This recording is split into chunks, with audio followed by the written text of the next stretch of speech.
I find myself dishing out money a lot, and I don't think about it. I'm like, okay, so emergency, give money. Like to say, I fell into very serious financial issues because of that. I'd just gotten quite an influx of money. In fact, I think it wasn't a bonus. I'd just gotten money back from a client I was working at that point.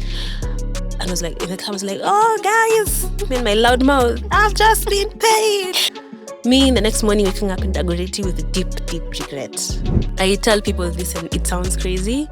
I think I found purpose. Oh. I really enjoy what I'm doing right now. I feel like I've always been working to just earn money and just get money. And now I'm working from a point of passion.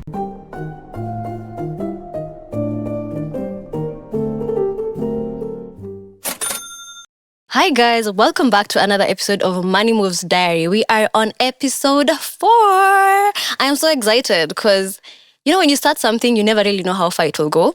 And then when you make the first step and the second one, and now we're on episode 4, and I'm so excited to be here with our guest today. Today we have someone who reached out to me via social media and then filled out, I want to tell you guys, if you want to be on the podcast, fill out this form, tell me what you want to talk about. She did that, and that's why she's here, and I'm so excited to hear her story and hear her money journey. Hi Maria, how are you doing today? Hi Ngina, I'm happy to be here, very excited. Yeah. The most surprising thing, like when I was going through the form, is that you're 22. Yeah. And I'm clocking 30, but I'm not yet there. I said I'm not going to say that anymore because I'm not 30. I'm actually not 30. But at 22, I wasn't conscious enough to be even thinking about money in the way that you are. And even in your responses, I was like, wow, I really want to hear your story and your perspective. Also, as someone she's currently a student journalist and an entrepreneur who has her own business. And I'm like, wow, I wish I had that drive and focus, but we'll talk about how we got there. Yeah. How are you feeling today? I'm feeling good, feeling very excited. Yeah. For us to be here. It feels a bit surreal because I started following you from Nairobi Sisterhood and just like, oh, I'm a fan. I really enjoy Nairobi Sisterhood as well, very relatable. And I see what you're doing, and it's a very beautiful thing. I was just the minute I saw the form, it felt like kismet to me because I was really struggling. And I really needed to, especially now with a business and everything, it's a whole other financial journey I was not prepared for. And also with my personal finances has just been a roller coaster. So I found your page and I was like, okay, so someone is doing something, and this should have been taught in school, honestly. They should be teaching this at university. I get that because I feel like I have that feeling all the time of why am I, especially when it comes to entrepreneurship, some things are so by fire, by force. Like, I could have been given a warning and have had better skills and tools to deal with these situations, but I don't. Hence also why me trying to learn from other people and other people's experiences. Yeah. So I love that you decided to join me, and I'll just get right into it. Okay. Yeah. Let's start from your childhood. Because I want to start from the beginning and hear your story from the beginning. Yeah. When you hear about your childhood and money, what comes up? What do you feel about it? It was never a conversation.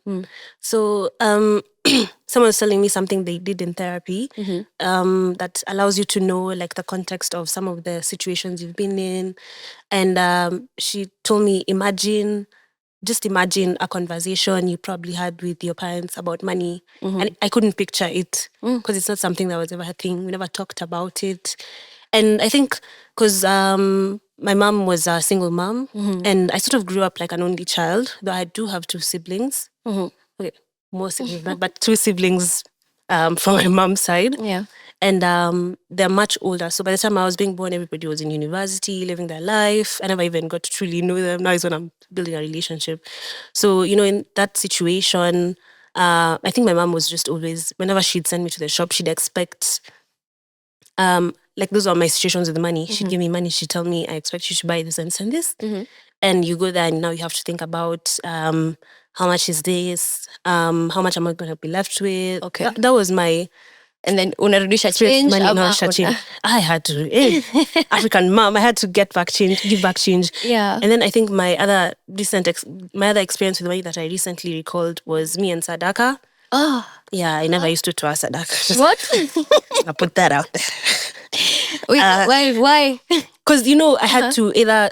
Okay, sometimes that go to church, and she'd give me sadaka because it was either 50 or 20 bob, depending on how I was behaving during the week. How you were behaving. Yeah, my mom was very reward system type of mom. You do things, there are consequences. So you've acted badly this week, 20 bob, bye. So you go to church. So there's a period, I think I was just acting bad a whole month. So every Sunday I was getting 20 bob. So I'd have to think, okay, so I'll save 10. Because there was a specific chocolate, it's called Bien. I'd buy. It was, yeah, like Bien the artist. Yeah. Okay. It's French, I think. Oh, okay. Yeah, then it was 20 bob at that point. And so I'd have to save 10 bob this week, 10 bob next week to get. So it was either I use the whole sadaka or I save for 2 weeks. And sometimes pleasure system, just like, I feel like I've been good. It's like, so I deserve that again. So the sadaka would pass and I'm like, okay.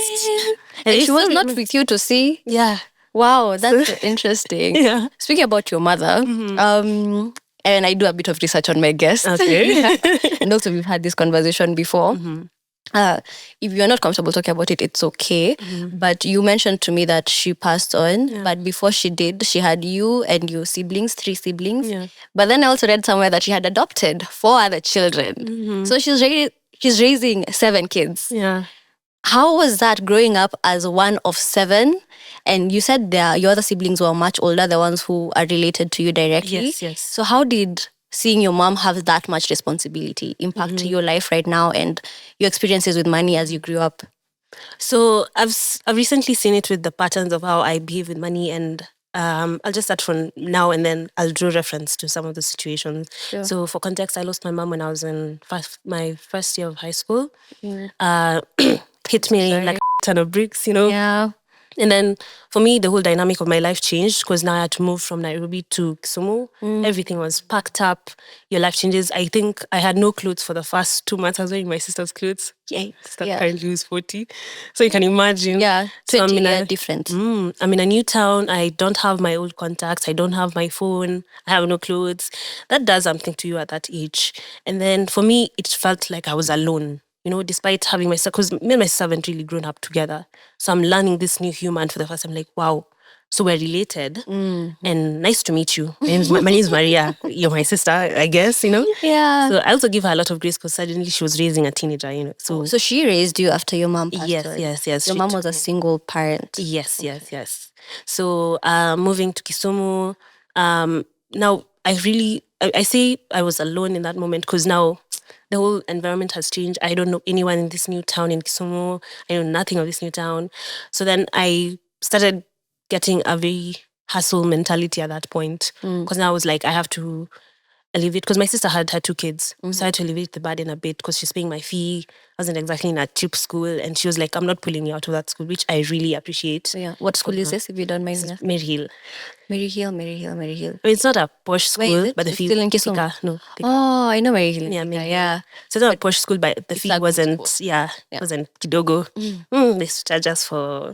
It's one of those because I also was in a Catholic girls' school that they're trying to be bougie, but hamjafika huko kwa international school, but you're trying, so it still costs a penny.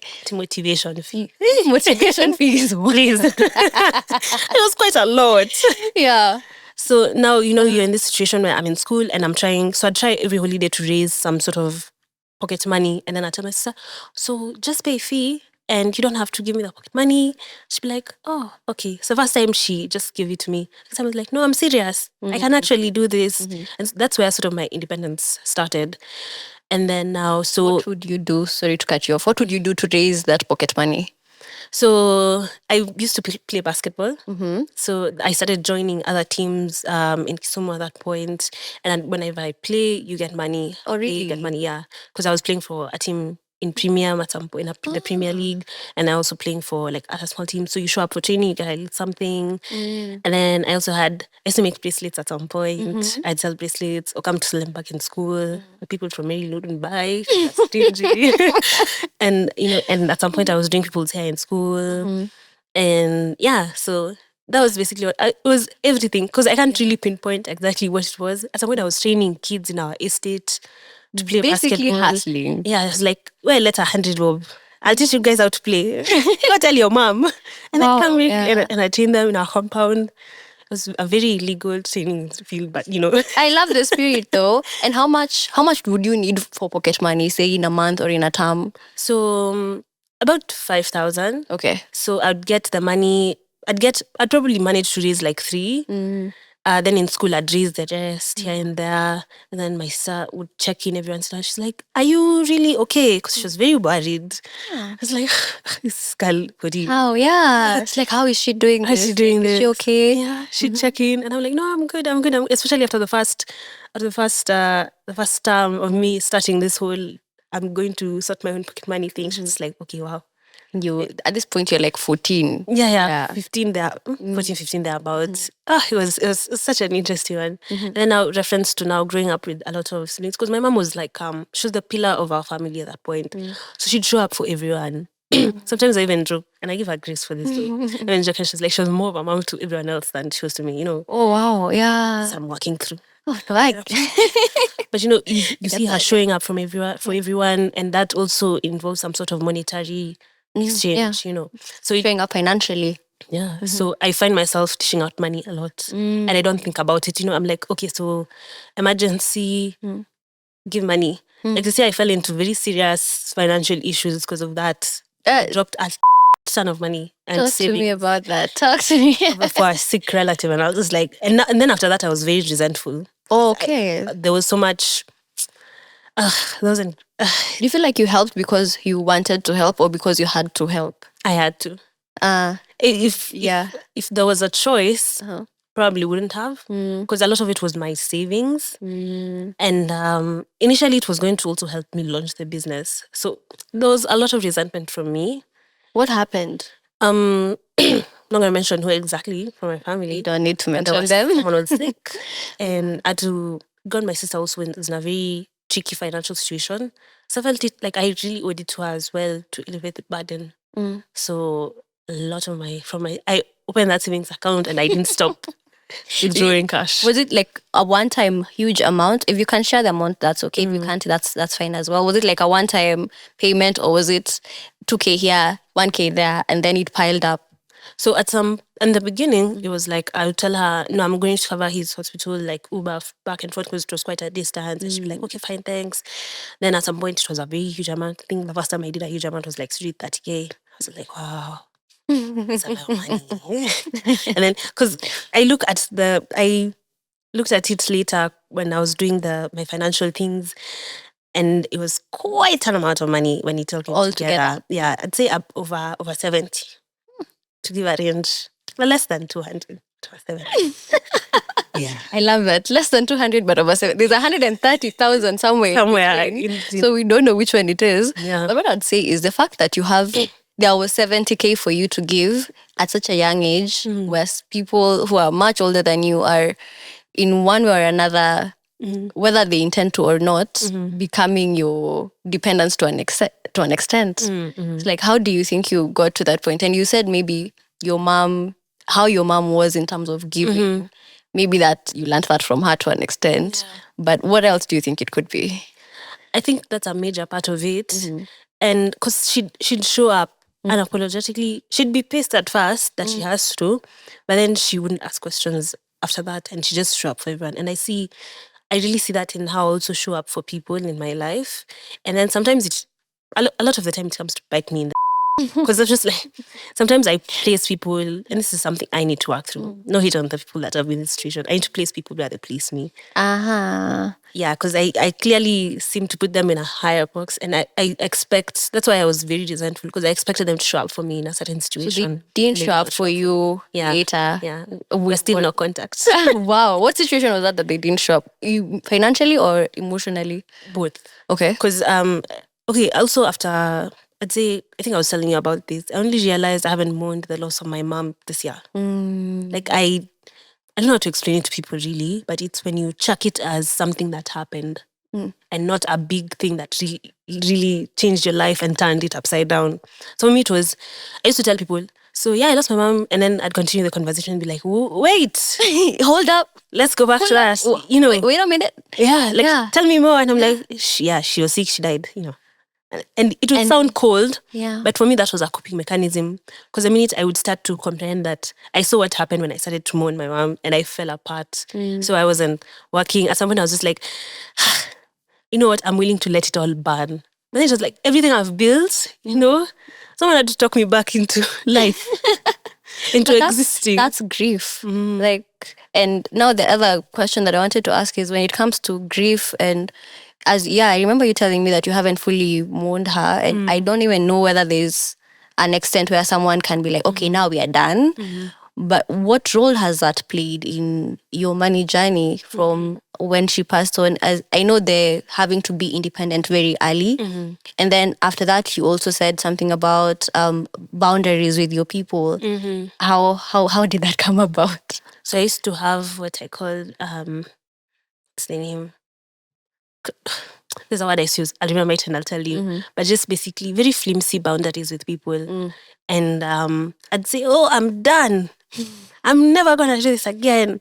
I'm not going to share money again. And then now is when I'm starting to really enforce my boundaries and be like, so I say, no, I'm not going to give money. Because at some point I had a relative of mine who was very much dependent on me and would constantly ask me for cash and would never give back. So it got to a point where I was like, if I give him money, it's gone. Yeah. And I'm cool with that. And that's not an okay relationship, It's not. Yeah, so just flimsy boundaries with a lot of people, even with my friends at some point. So there's this dynamic now when you're in a situation where I'd say now that I'm in uni and you have friends who, because they are not really working really like that, and also I'd say, gosh, no offense to anyone, they don't have money like that, To be fair, most students are just students. So it's okay, yeah. So no shade to anyone. No shade to anyone. Yeah. Like my journey was very different. And it had to be different. Yeah, it had to be different. So you find sometimes you're out and then there's this expectation that, working class. Who working class? Who? Yeah. I'm looking for working class as well. So this expectation. So I had to start forfeiting and changing also my circles. So right now you find a lot of my friends are quite older than me. And yeah, I think I prefer it that way. I don't think I have much of a choice. But have you been in a situation where one of those in a club or somewhere you're out and then you've actually paid? Have you been in those situations where you actually do pay? Because I had no boundaries and no spine. Really? So how much would you drop in these instances? On this night was 7 Gs. Yeah. I cried. I know. I'm sorry. No. And with this is all the grace and safe spaceness that this podcast has. But sasa watu walitoka nyumbani or from wherever they came from, went to the club or whatever you guys were doing, and they had no money. And they were depending on you. And they were ordering things knowing that Maria is going to pay. No. You know how it happened? I also blame myself. Okay. It's this school, Tatisha. So I also needed to learn how to shut up with some of the things I was doing. So I'd just gotten quite an influx of money. In fact, I think it wasn't a bonus. I'd just gotten money back from a client I was working at that point. And I was like, I was like, oh, guys, in my loud mouth, I've just been paid. It started like a joke. Mariana, shika kila kitu. Yay! Yes. And me, the next morning, waking up in Dagoretti with deep, deep regret. Wow. And where were you? Where were you partying? I think somewhere to university. Westy down in Nyayo. Westlands. Yeah. Has that happened since though? No. The lesson was learned. Very clearly. Yeah. Oh my gosh, I get that. Yeah. And I think going back to, you said you grew up alone basically. Yeah. Basically, the fact that there's a lot of an age gap. How did being by yourself affect now the relationship with money? Not other than anything actually. Ignore that. But just the aloneness of it. What was that impact? I think that was the positive aspect of it all. Because also there was a point that my mom was also traveling a lot for work or for relatives. So I had to learn how to budget. So there's when she was traveling alone, this is an example also of my flimsy boundaries. Because I would budget, yes, I would budget for like the week, because maybe I'm alone for the week, so I budget for the week and plan money out. And she sent me money and she tell me what you're going to do about this. And because my mom was very much a report back to me, mom. So I tell her I'm buying this, this, and this, and this. This is what's going to be left. She tells me buy power with that, do this and that. And I sort of learned how to budget in that moment. We never had like an extensive conversation, but it was just expected. She's like, you know the things to buy, you know what to look for. That's when she reminded me, we go for offers. Remember, we are not rich. When you go to that store, do not forget yourself. Oh, we go for offers. Yeah. But then I remember that time because she had left me with her card. Oof, it's a painful time. And you know, when you're alone, you have I had my siblings away, so they were feeling really bad, especially when my mom had traveled. They're feeling really bad. They're like, oh, I just took me a lunch. And my mom has left me money. So I used to get like a lot of money from one of my uncles, from my sister, from my brother. They just send me random cash. And then I would go to school. When we are coming back from school, I'm like, I'm going to treat everyone. And I'm like, who was that girl? What was she Why thinking? do you think you did this? I think trying to fit in. You know, you want to impress the crowd, your friends. So Zamaria, without, I wouldn't say she didn't have a spine per se. I give her a lot of grace. She was very alone in the situation, and I think I was just avoiding going home.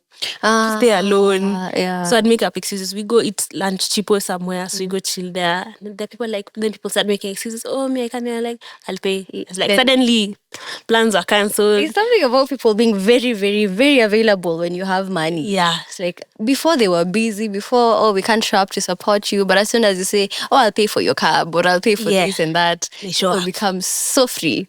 So, everything is cancelled. Everyone becomes your best friend. Tunanitaka wapi? What's this December, guys? I know there are definitely people who will be like, Uko, yeah, no, I'm busy. Yeah, I was like, don't know, it's on me. Unanitaka wapi? Yeah, for sure. Enemies of progress. But then again, you know, you also take responsibility. Yeah. Because what was I thinking really? You know, but I also track it to just being a kid. And zilikuwa 50 bob, chipos are 50. So, but I think back to it, I normally say if I had saved during that time, I'd be a rich bitch. You know, we always think that, but would you though? It wasn't a lot of money. There's that, but also life has so many unexpected things that happen. So maybe you would have saved if you can maybe like 10K and then something happens and you need to spend that 10K and then now you're still back at zero. Yeah. So everything happens for a reason and with its time. Yeah. I agree. And how did you come to be an entrepreneur? Also, wait. You mentioned, this is not to you guys, but when we had a conversation, you mentioned you squandered your first salary. Oh. What was your first job? What was that first salary? And what do you mean squandered? So, after I joined university, I realized I needed to get something more stable. So I went into online writing. So I trained myself. Okay, I got a trainer at first. Very useless, sorry to say. But they really didn't help me much. So I had to self-teach, self-learn. And then I learned how to do online writing. Then I scoured the internet for weeks and months until I got clients. I was scammed like 4 times. Like you do work and then they don't pay you, that kind of thing. But I kept at it for whatever reason. I still wonder why I kept at it. Because I was like, I have a laptop, I have internet. So me in the hostels at night at 3 a.m. looking for jobs, because that's when you find jobs. I pick one. Then I started getting paid. So my first, I wouldn't call it a salary per se, but the first time I earned like a chunk of money at once. So you know, sometimes you get paid every 2 weeks, every 1 week, but this specific client, I was doing a module for them, a whole module. So it was about 45,000. When I tell you, happened to 45,000? I don't know. Oh gosh. It's one of those stories where I can't tell you what happened to the money.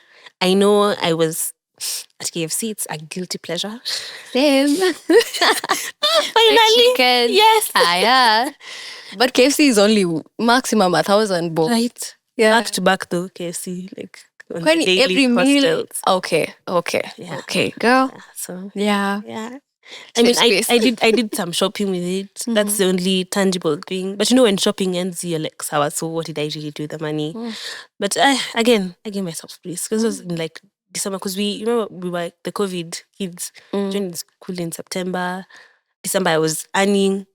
It all ended that December. Then I had to learn how to. No, I didn't really learn anything really. I'm not gonna lie. Because again, the thing with online writing is you get paid every week, every day, every 2 weeks. So there was still money coming in. Yeah. So again, it didn't feel like a loss. But then you're not accountable for money in between because you get like 1,500. You've spent it. So because it's weekly, it's daily, and it's coming. Yeah. So the minute I got a formal job now the next year, and now I started working at the university and to work at the careers office. So I got a formal salary for the first time. Is when I could now plan and structure how I spend my money and budget for the first time in uni. Yeah. Interesting. No, but I like that. It's still a lesson, even if it's different. Like you still learned something from spending 45K and not knowing where it went. I hear this a lot actually. Like, I never know where my money goes. It's not new. And I think it's most people's experiences. And what I'd ask is for someone who I know will listen to this and be like, I'm a student. I want to start online writing. I want to get paid 2,000 a day or whatever. How would you advise them to go about it? I'd say look in another direction now. Wow, That industry is almost dead. I think I also do jobs I tell them if they're big, look for me. If it's not, don't waste my time. Because now I really don't have that time as well. But now I'm seeing a dynamic in the industry where it's a bit dead. And it's also because of a lot of restrictions the government has done because they were trying to crack down on this industry. Because it's literally, $1 billion. No, the money, tax. Oh. It doesn't care about plagiarism. They wanted the money. But the countries also, Singapore, Canada, China, those are the major ones I know, who are doing a crackdown on now plagiarism. So it was very difficult to get clients at some point. So I would say you can try. It's not really worth it anymore. There's already too many people in the field. There's not enough clients. So the industry is really falling. People at some point were selling accounts. It's gone because that's what really pushed me to also look for a formal job. Okay. Because we can't keep living like this. So you would tell them just don't bank your money there. Yeah, it's no longer profitable. I mean, you can do your research, but I would say it's not it anymore. Okay. At that point, it was booming, and you'd earn money. Like I'd say on a bad month, a minimum of 30. This is like some 19-year-old girl somewhere just with almost no responsibilities. Yeah. But I'd push it to my feet to just try and recite. So about 9:30, minimum. Some month I did 70. I was like, wow. Big money. Big money, yeah. The problem with online writing, again, is there's high season, there's low season. So you maximize on high season so that when low season comes, you can sort of take a break. But then I had formed relationships with some of my clients so that even in low season, I was getting a little bit of something here. Okay. Yeah. No, I really appreciate, one, your drive, your determination. And I'm sure that's what drove you to now be an entrepreneur and start BWSG. So tell us a little bit about that, about what's been your journey now as a young entrepreneur. And also, what do you think made you... Most people your age, either one, are looking for a job, actually most probably an internship, or a job maybe in corporate, and less so in the creative space. So because BWSG is a digital media agency. Did I get that right? Yes. Yeah. Yay. So tell us a little bit about that and why now and why when you were so young. So I don't think did I give you context for this? Because I'm also sort of in employment, but I work remotely. Okay. So I'll not mention mentioned it. You don't need to mention the details. Yeah, but it's a digital marketing agency that's based in the US. Okay. But I work remotely here in Kenya. So I've been working for them for now almost 2 years, 1 year and like 7 and 8 months thereabouts. And also I was concurrently when I was working at the University of Nairobi's careers office. So I did the whole employment thing and I just realized it's not for me. And I really wanted agency over my work and my creativity. and how I put out my work. And BWSG has always been something that I've been thinking about for a while. Like it's been a year in the making. And I think I tell people this and it sounds crazy. I think I found purpose. Oh, I know. Sound bite. I know. I love it.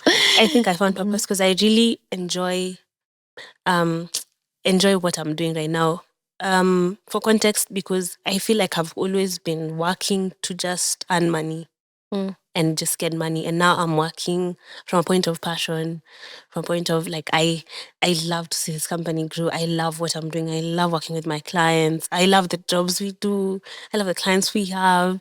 And sometimes it really didn't matter as long as there was money at the end. Like I did some odd jobs. Oh my God. What is the oddest job you ever did? I was doing, what are these things? Activations for Airtel. itel. Ooh, first of all, let me just say that there's nothing wrong with doing activations. There's nothing wrong with being a t-shirt girl. Nothing wrong. It just wasn't for me. Yeah, it's one of those things that I don't know if anyone could be doing it out of fashion. I don't know. Because you're there, my personality, I don't know how to beg people to buy things. So you don't know. Kama unataka wewe.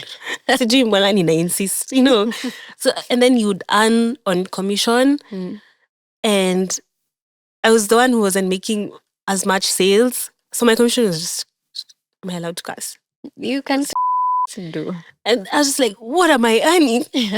And I can go back. And I had started this when I was doing online writing. It was a low season. So it's like, oh, okay, now it's about, and I had already moved out. So I couldn't play with not taking jobs anymore. The other one, this one wasn't, this one was a bit more exciting. I was in sport shooting. Sport what? Shooting. Like shooting, like douche. Yeah. What? How? So it's a sport in Kenya where they would competitively shoot, like you go on a gun range, you have targets, you move around obstacles. So I was a stats girl. A what? Stats girl. Define? Like we do statistics, we do the point taking. Oh. Yeah, I was even in training to become a range officer. That sounds so exciting. It was. It was one of my most interesting job experiences ever. How come you didn't go forward with being a range officer? I left quite abruptly as well for interesting reasons. But mostly it was because I couldn't handle, at that point in my life, I was working 3-5 jobs. Oh. Yeah. And I had to sit down and be like, okay, let's be realistic. What can go? So I started dropping jobs because it was also very overwhelming. I was constantly very tired. I'm fatigued. Sometimes, you're passing out everywhere. You're barely eating. Damn. And it was just, I wasn't. You used to physically like completely pass out? When I get home though. Oh, like asleep. You wake up. Yeah. Not asleep. I don't think I was sleeping. Because I'd wake up and just find myself like I was seated while cooking. And this one time I almost died in my house because I was tired. I was tired. I was cooking, so I wanted to cook. I was on a bedsitter then, so I was cooking and I was really tired. So I went to sit down and just wait for the food to maliza. I woke up to a house full of smoke and my caretaker at my door, being like, "Ako hai kweli," and I was just like, yeah, it was traumatic. Oh my God, my sister. Maria. I started to look this one. That's when I realized some things need to change. And it wasn't the first incident that had me very lethargic and falling on my knees because I had to work, Did you need to work to the point where you... Probably not. But it's that thing of you're very scared of losing it, And I had moved out by then. So there's this pressure that comes with having moved out and you're afraid someday you wake up and you lose everything. It's a fear that I'm still working through even now. Because sometimes I wake up and I'm panicking. I'm like, okay, so I've not done this and this and that and that. And I'm like, but I ask myself, will BWSG really collapse? Let's be real. Here's the thing. I think sometimes when I think about it like that, because I also have that thing of sometimes severely overworking myself. And when you think about if, as you're saying, if BWSG collapse, if I don't do this, it's also, if it does collapse, then it was always meant to collapse. If I don't wake up at 5 a.m. today, if I don't send that email and everything goes to because of this, then it was not that email. there was was something, going to yeah, go, it was going to happen. So that helped me relax a little bit and find time for myself. I say that knowing I've been working, this is like this 8th day in a row that I haven't rested. to take a break. Mi sitapatikana na sina moshi kwa nyumba. I'm not you. I'm better than you. Thank God. Thank God. I'm not human. I don't need to rest. Yeah. You have 25 hours. Ami zangu ni 32. 32. Zako ni 24. Sorry. Okay. T for tough. Sorry to you. But yeah, I get that. What I wanted to ask is, when you filled in the form, you said something about how you, no matter how financially literate you are, you will always be stuck in basically cycles because of your emotional trauma, regardless of how much money you have. Yeah. So why did you make that statement? Because the reason why I really wanted you to come here is because of that statement. Yeah, I was like, hey, I don't know what happened here, but yeah. So how do I give this context? So I feel like I've carried so much trauma with me in my life from my early years. Mom's death, absentee dad. I mean, technically he was alive, but he could care less, Was he physically there, just not supportive, or he just wasn't there? He existed. Oh. He knew of my existence as well. He was somewhere, but he really wasn't. Yeah.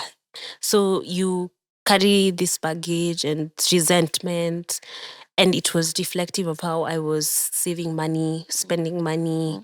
For example, now this fear of losing everything, you're working yourself tired. And when you're in those situations when you're working crazy, I wasn't earning crazy amounts of money, to be honest, and it would show up in how even my financial literacy, sometimes I would grow and I'm learning, I've gotten better, I'm budgeting. Oh, I've learned MMFs. I'm using MMFs. Now I'm learning bonds. How can I invest? How much money do I need? I'm looking into high risk investment. Then something happens, a trigger. And then I fall back into a pattern, or I discover a new pattern What are some of these patterns? So this year is a very good example, is FOMO. Yes. So working young, you have to deny yourself of some things. I wasn't partying as much. There's a time I had a bender, like 6 months. It was a crazy 6 months. But I was very okay. I don't know why. I never lost anything during that time. Didn't happen. Yeah. So then this year I was experiencing a lot of FOMO early in the year, and given that situation and what I was really going through at that time, I was spending a lot of money trying to fit in with friends, going out a bit too much. Also not like an out person sana. Like every once in a while, fine. But because I was wondering, what the hell am I really doing? I'm out for a party almost every weekend. I'm spending a ton of money. How much would you spend on a night out? On my own, Yeah. I would budget for like 5, which I feel is reasonably priced. Because that would be Uber. It's reasonably priced. Because that would be an Uber back forth and maybe drinks. And I think about that money now, I could have done something differently. But anyway, it's done, it's gone. Yeah. And also, now you see these patterns in you're trying to fit in, drinking to forget things. Because why on a Monday morning, 9 a.m., do I have a glass of whiskey? And then I'd fall into depressive patterns because of these situations. And it's not like I don't have financial literacy, It's not like I don't know I should be saving. It's not like I don't know I should be doing these things. Yeah, you know the right MMF for you, the right bond for you. You know all of these things, but it doesn't matter. Yeah. Because because I realize now I have to heal my emotions. I really need to work through them. And see how to, because it's because you learn financial literacy, but then you don't work on the root cause of what is making you behave badly with money or disrespect your money. And so that's null and void. At the end of the day, there's nothing you're really doing, putting in while taking out. So so I had to learn. That was me, my moment of awakening, my come to Jesus moment in July, and I was just like, What is that thing that made you be like, Maria, now this is it? I couldn't pay rent. Oh, yeah. That will get you. That will do it. Yeah. That will do it. Yeah, you're landlord. Hey. And then, for me now, the place I had moved to, it's more of it's a company, an agency. They don't play about their money. Oh, you can't even talk to a landlord. There's no one to talk to. Yes. So there's like an account number, and when you don't pee, what happens? See, now What happened call actually you, when you didn't pee? there's an official who was calling me, so I tried to explain. I was a lot of nonsense. I knew I was lying. I had spent all my money partying. That was just real, and I had to accept I had done that. So I think back to it, those are some of the lowest moments for me. And it was that moment where I had thought of, and it was a reflection of what I had said, let it burn. Because I'd woken up one day and I was like, let it all burn. I really don't care anymore. Everything I had done. And so you see yourself in these patterns. Like I look back to Maria then, waking up very sad, very depressed, constantly angry, and then suddenly you can't pay rent, and now you're wondering where you're going to get money, waiting for your life, begging or calling the landlord, and see to wait, postpone. And how did I get myself out of it? Wait, how did you get yourself into it? What was the trigger to get to that situation in the first place? I went into a depressive just spiral. Randomly, like Yeah, just started. I really don't know. You really don't know when it like starts like this, but there are certain indications that I can reference. So I would reference now. I started feeling a lot of FOMO. I wanted to be out a lot. I was very sad. I was crying a lot. I think I was also mourning. Someone told me grief is not linear. You'll be happy sometimes you'll fall apart. And there's a more positive way of working through those emotions when they do come up. Now I know. Then I didn't know. So now it's just like, I'm sad, I'm out. I'm feeling the same way, I'm going out, So thank God I was in a formal job that time. Otherwise, because now I had somewhere to expect a salary. Yeah. You had a timeline where you could be like, okay, on this date I can expect this amount of money. This amount of money. So me, I'm out there, I'm barely going to work. Then it just happened that I had gotten a promotion where I work. So, and I was really struggling with the team. As much as because it was a new department, which was my idea, I did this to myself. Your girl was a bit too close to the sun. Yeah. It was my idea.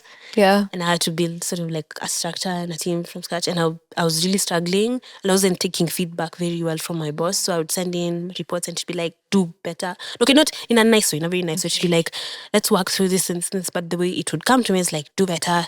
You're not valuable enough. So it felt like an echo. But then I also realized in that moment, the kind of people and environments I was surrounding myself, I called them my subliminals, the little voices you hear, the music I was listening to, the people I was around, the things I was watching weren't very healthy. So the minute I fell into a depressive spiral and you're adding gasoline, gasoline. Yeah. What did I expect to happen? Yeah. So now I think it needed to happen. Lost a bunch of money. What is your biggest takeaway from that experience? I needed to work. I need to constantly work through my traumas. It's not something that goes away ever. Okay, you get better coping mechanisms, especially things like grief.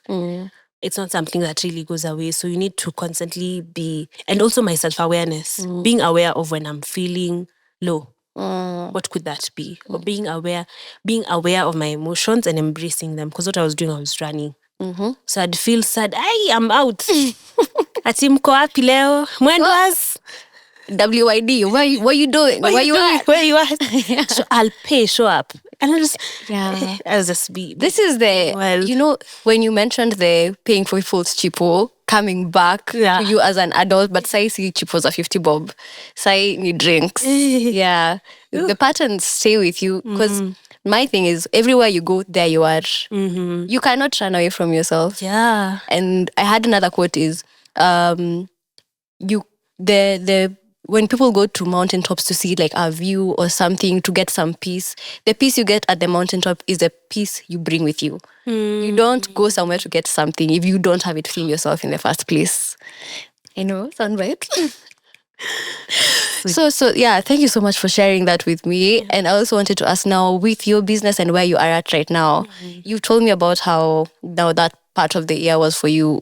How are you doing right now? How is BWSG? Shout it out. Tell people what you do for them and what you can do for us as well as Money Moves. Yeah, sure. So BWSG is a digital media company. we aim to be multifaceted in different aspects of digital media. So right now we are into digital marketing and social media management. So from consultancy, full board management, or just specifically content creation, got you. Come January, Feb, we are going into production. We also aim to going to other broader industries, UGC, smaller industries under production, doing UGC content. We're also going to be doing a lot of teachings and workshops and mentorship, because that's something I'm also very passionate about. Yeah. So in case you need any of those, BWSG Creative on all platforms. Yeah. Yay. Instagram, TikTok. Yeah, we've not opened other pages. You probably maybe get a Twitter, because I don't like Twitter, but I know people are usually on there. Yeah, I was actually going to say, this is me shooting my shot. Okay. On the mentoring and teaching and tutoring things. I like to teach. So if you would want me to help in any area, I am very, very happy to do so. Funny thing. Yeah. I actually thought of something like that. Oh my gosh, alignment. Because yeah, I know. Kismet. I can bring you into some of our sessions, because I can speak of costing, but I'm not really good with the financials of now when it comes to, because a lot of our audience in the beginning right now, the sessions we've had are students at university. So I was going to ask if that is an audience you're looking to tap into. Of course, I think for me, the more impact, the better. And I think the people who need some of these things the most are people who are students who are so green, nothing, like you don't know anything. And I would love to, yeah. But let's go back to the podcast. Let me ask you, you see when you talked about these cycles, what is that thing that you kept telling yourself that kept you in the cycles? I've come too far. Oh. Yeah. Oh. I've come too far. I can't let it all burn now. Like, you've done so much, so much. You really can't. You can't afford to lose it all right now. And also reminding myself quite literally that I am that bitch. You are that bitch. You know, I used to forget. When I whisper, like when people are talking I'm that bitch, you know. Their voice. Speak it into existence. Yeah, I'm literally that bitch. So me constantly coming back to myself and laying out the things I've done. And also on that note, reminding myself that I'm more than the things I have done. I think for a long time I have attached my value to the jobs I've worked in, to the money I have earned, to, things like those. But then I didn't really know who Maria was when all these things were stripped away. And that was the scary thing, because it's like when all these things disappear, who are you? And I had to answer that question, still answering that question. And yeah, it's something you constantly work through. Yeah. And I think that for me was my driving force to bring me back to reality. Wow, that's powerful. If you're listening to this, when all the money, your job, when everything is stripped away, who are you? Answer that one. Then one last question. So you've told us about, the money you've lost. What has been your biggest win? A bonus gotten from a job. Unaweza tuambia ni how much? Unaweza tuambia range? Oh yeah, it was from, I just say the exact amount. Yeah. It was exactly 100 Gs. Woohoo. And it was a bonus for just doing a good job. They paid me a good amount and then they gave me a bonus. And I felt appreciated. I love that. Yeah. Congratulations on the bonus. Thank you. Yeah. And when it comes to bonuses, I've also done a job with a client where I got a bonus that I'm not going to say the money because it's my podcast and I decide things. It's your page. Yeah, it's my page. But I realized I wasn't exceptional. I just did what I said I would do. And because of how much that lacks in general society, regardless of what part of the world you're in, most people don't even do what they say they will do. So just communicating within the timeline you say, saying you'll deliver on Wednesday and delivering on Wednesday, it gets you so far. And I've said this before, for you to be top even 5%, all you need to do is show up and do what you say you'll do. I don't know why people struggle with it, including myself. Same, I was like, Maria feeling tired. But sometimes you give yourself grace. circumstances sometimes, because you, especially if you've built an incredible, because I know I've built an incredible work ethic, and I believe you have to, releasing podcasts constantly, that's work ethic. Just that now there's a part of your brain that's telling you, if every day you're not at 100%, you're not working. When some days you just need a 10%, tomorrow you need a 2, tomorrow you'll show up 80. And that's just okay still. Kwanza leo ni kwa 30. Tell myself But it's that okay. yeah. It's okay. It's just that day. And then you get resentful with yourself after that. When there's nothing, you think about it and you're like, today you probably had an accident on the road, mtu akakutusi kwa njia, somebody, and then you expect to be the same person after that. As much as we are told to regulate our emotions, these things have impact. You're human. Yeah, you're human. Yeah. Oh wow, that's beautiful. Do you have any questions for me before we close? I think I really thought about this. No pressure. I still don't have one exact one. It's okay. But I think I this would be a bit general. But what do you feel you'd tell someone now just starting a business, especially when it comes to finances and how to just, I don't know, get it right on the go? I am still struggling. Let me start with what actually you've not asked this, but somewhere in the middle as you were talking about your emotions and understanding the root cause, even as relates to financial literacy. I was just thinking that the core purpose of what I do now in my coaching business is helping people understand. So you went out 3 times, you went out like 7 times, 7 out of 7 days a week. Why? And we get to talk about the why. And you're like, okay, you've spent close to 100K on going out. And then the reason why is, one, as you're saying, looking for that validation, external validation. And then we still ask, why are you looking for external validation? Is it that your parents didn't give you something that you feel like you're seeking out in the world? Or is it that, your boss said something that took you back to a place where you felt like you needed to do these things and to spend money in these ways? And I wish I had met you when you were there so that I can help you through it. Like, because that's basically why I do what I do. Yeah. To just get people to be better in their money, not just in the literacy side, also in the self-awareness and your own personal development side of it. Now, to answer your question, when it comes to entrepreneurship, that is also a journey I'm on. So your specific question was how to navigate your finances, basically as a new entrepreneur. Yeah. This is not my professional opinion. This is my personal opinion as an entrepreneur. It's a lot of trial and error, and you need to be very willing to make the errors. Scared money don't make money. Yeah. I will send you the song that I got that from, but that is it. This is not original content. But scared money don't make money. For you to get clients, you need to get your content in front of people. You may need to pay for ads. You may need to, for me, spending money to create this content, actually. So you need to be willing to spend money to get the money back. Yeah. That's thing one.